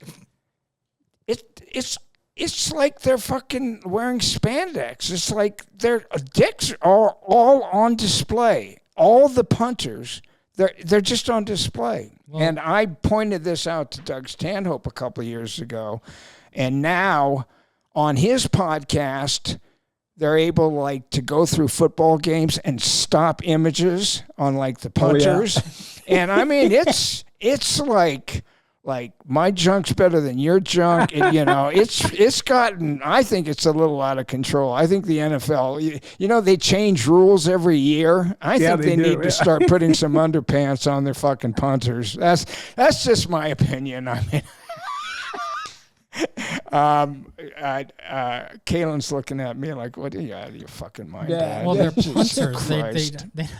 They're punters. If anybody, they need more like range of motion. I think that's what it is. I mean, I truly think that's what it is. If they put on a pair of underwear or a jock strap or their what, leg is going over their shoulder. I know, but I know, but if you now that Doug's podcast is like actually stopping them and doing close-ups on them and zooming in on them, I mean, you can tell which punter in the league has got who's circumcised, who's not, who's big, who's small, who hangs to the left, who hangs to the right. I mean, it's a serious. Glad you guys are getting to the bottom of it. Yeah. Anyway. So anyway, I did talk to Doug a little bit about the whole thing of him coming out. Turns out he's not coming out as gay. Turns out he's coming out as trans. So that's a mistake that I made. It's a trans thing that was going on with him. So, Jim, this is a 2-hour. We're looking at 2 hours now. This might be the longest podcast we've ever done. And I'm having so much fun. I could do it for another 2 hours, but my son's got someplace to go, and he's giving me the what was it like on the Johnny Carson show where they start playing the music? What was it? It's not Johnny Carson. Where is it when they start playing? Oh, the Academy Awards. They start playing the music. Well, he started playing the music about 5 minutes ago. He gives me off music. He gives me the index finger. The hook. The hook. Yeah. The old vaudeville hook. Reach the hook out and grab you off the stage. Yeah, next time we can talk about the movie. I love that movie that The Gong Show, and the guy that made the movie. Oh yeah, Clooney made a really Clooney, good movie yeah. about that. Confessions of a Dangerous I Mind. love that movie. Loved that it. was a really impressive. I think that was Clooney's directorial debut. It was. He did an excellent job with it. I just read this whole article on Clooney, and he must have some movie coming out. So I read an article. I think it's Vanity Fair or something. Anyway, all right. So Jim, it's time to go. Yep. If I don't speak to you again, make sure that you pay attention to the punters next Sunday. Now I got something to watch for. Yeah. Now you got a reason to watch professional football, right? Yeah. Thank you for helping out with us always. Again, as I've said to you before, I know how much you're getting paid for this, so I'd like to thank you very much, and the same with you, my lovely boy, and I love you. And I wanted to say that last week we didn't have any guests on. I was talking about Sigourney Weaver and Neil Blomkamp mostly, and Blomkamp. Blomkamp. Don't you dare call him Blomkamp. Right. We just had we're starting to get like more followers. And so if you enjoy the show and you have any friends that you might want to talk to and say, hey, just check this out for one episode or two, please do that. Because, and we are going to have Jim on. Jennifer said to me, I thought Jim was going to come in here for sure, but I hadn't spoke even to Terry, his assistant. But we're working on Michael Rooker, and we're going to have some guests on here before the end of the year. Doug Stanhope is in for sure. Jim Cameron will do it for sure. I'm really hoping he does it in studio. If he doesn't come to LA to do press, then it won't be. But I've got like so many cool questions for him. But I just wanted to say to all the people that are listening how much we appreciate your comments, and I really am having fun when it's just me and Jim and Kaylin, and we got 16,000 people watching the podcast. That's like, I know it's not 100,000 or 1 million like people, but like I think it's impressive and fun, and I love reading people tell me that I'm saying people's names wrong, and what an idiotic list I have. Winona Ryder was not in. Okay. Right. Well, the thing about it too is I got a new phone, and I haven't got to the place yet where I haven't given it to Jennifer so she can do the thing that needs to be done become on Apple something or whatever. So therefore, when somebody makes a comment, usually on my old phone, I used to be able to make a comment back. And, this is something that Kaylin always advises me against doing. But I'm like, fuck you. Like somebody's going to call me an asshole. I'm just going to be like, well, they always say, I watched 3 minutes of this show and it's fucking horrible. And I always want to type back, we really don't get funny until the 4th or 5th minute.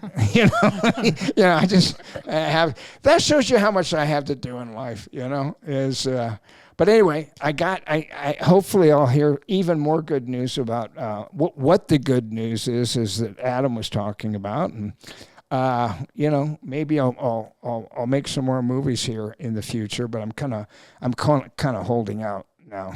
I'm kind of holding out with the offers I get are, I'm kind of holding out now for Onslaught, and I'm hoping Onslaught's a big hit, and I'm able to do this podcast and bring Kalen and his family along and on Adam Wingard's next movie. No pressure, Adam. No pressure. He does like to use people over and over again. Anyway, okay, so we're done. Cue Bingo. That's Bingo. Bingo. What's your last name, Bingo's? Bingaman? Bingaman. Bingo Bingaman. That's Doug Stanhope's beard. And she's the one who's always she's the one who does the music, and I love her and I love Doug. I love them both very much, and Doug is couldn't be more fun, and what a wonderful. I don't care what he finally decides to be. He'll always I'll always love him. Well, he's to given death. me a new way of watching football. That's for sure. That was me, and that was them stealing my idea and making it a big deal on their podcast. If you watch the last, anyway, all right. So I'm gonna go home now, and. I've got to get my son to start reading more. It's so easy now to fucking take AI and go like, you know what? Maybe we just fucking. Oh, what we were saying, Jim. What we were talking about the cliff. I need cliff notes for movies. Was that what we were laughing about last night? That I need the cliff notes. Most of the younger generation. You needed the Cliff Notes version to be able to watch the Leo movie. Oh, that's right. Yeah, that's right. Most young people won't know what Cliff Notes are, but they're kind of a condensed version of. If you're a fucking idiot and you can't read the book, here's what the book's about. It's what you wrote term papers from in college when you couldn't read the book. Well, I have a son. I used a lot of Cliff Notes in high school. That's for sure. I've got a 10-year-old who's got a paper coming up, and we're only about 100 pages into a 500-page book, and so I think we need the Cliff Notes to damn straight. Holes or whatever that fucking. Anyway, Jim, thanks again, and I'll talk to you soon. And thanks for tuning in, and we'll be back next week. All right. Bye bye.